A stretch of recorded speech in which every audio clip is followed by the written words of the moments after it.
présence de Dieu. Je disais, la présence de Dieu va te donner la force, va te donner tout ce qui est nécessaire pour pouvoir faire du bien à ton mari. Et une fois que tu fais du bien à ton mari, tout ton potentiel que Dieu a mis en toi, il va sortir. Il va sortir au fur et à mesure, mais il va sortir. Donc on va essayer d'étudier un peu des termes, parce qu'il est dit que son mari a totalement confiance en elle. Alors la confiance, qu'est-ce que c'est? On a dit que, alors j'ai une définition de la confiance, c'est sentiment de quelqu'un qui se fie entièrement à quelqu'un d'autre. Un sentiment d'assurance, de sécurité. Donc, le mari qui lui fait totalement confiance, ça veut dire que dans toutes les situations, il a véritablement confiance en sa femme. Je ne sais pas moi, le mari, il sort ou il va au travail et peut-être il s'est fait draguer par une de ses collègues. Est-ce que ton mari actuellement ou ton futur mari pourra avoir confiance en toi en partageant cette information, ou est-ce qu'il va la garder pour lui-même parce qu'il va se dire non, si je dis à ma femme là que une telle m'a dragué, non, ça va être compliqué, elle va me faire des reproches, elle va tout de suite débarquer peut-être au boulot pour faire un scandale. Donc est-ce que ton mari ou est-ce que nos futurs maris ont ou auront totalement confiance en nous? Elle ne gaspille pas sa richesse.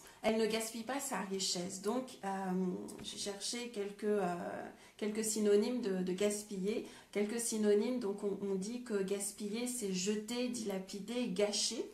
Et quelques antonymes, c'est amasser, conserver, épargner, garder, faire fructifier. Donc en gros, si on ne gaspille pas les richesses de notre mari, ça veut dire qu'on les garde, ça veut dire qu'on les fait fructifier, ça veut dire qu'on les conserve, ça veut dire qu'on les épargne.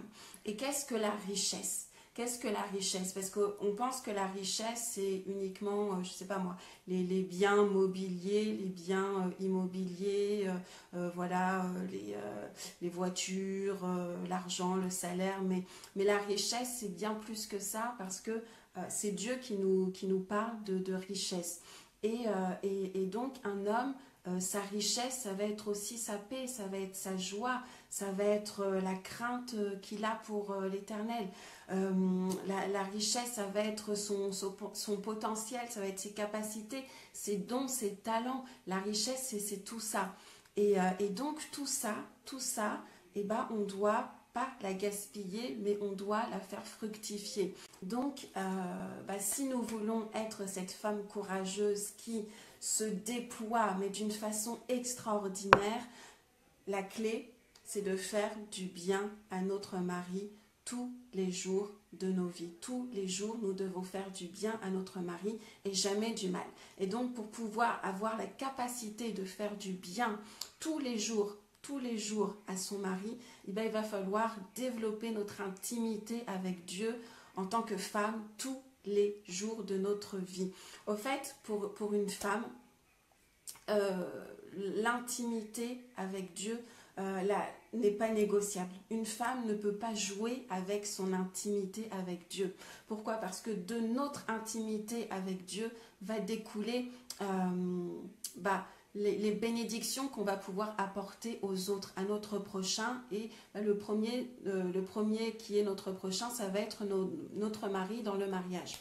Donc du coup, voilà, c'est pour ça qu'en tant que femme, il faut vraiment se réveiller, il faut vraiment tout faire pour passer du temps dans la présence de Dieu. Il va falloir tout faire pour développer notre intimité avec Dieu. Et plus on va développer notre intimité avec Dieu, plus il va pouvoir mettre en nous des bénédictions dont nos maris vont avoir besoin.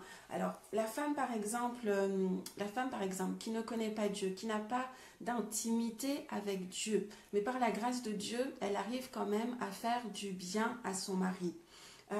Elle va faire du bien à son mari, oui, mais elle va faire un type de bien à son mari. Parce que, en tant qu'être humain, nous sommes esprit, nous sommes âme et nous sommes aussi corps. Et il y a une dimension spirituelle. Il y a une dimension spirituelle dans le bien que Dieu nous demande de faire à notre mari. Et si nous ne sommes pas connectés à Dieu qui est esprit, cette dimension spirituelle, nous n'allons pas pouvoir la voir pour la relâcher dans la vie de notre mari.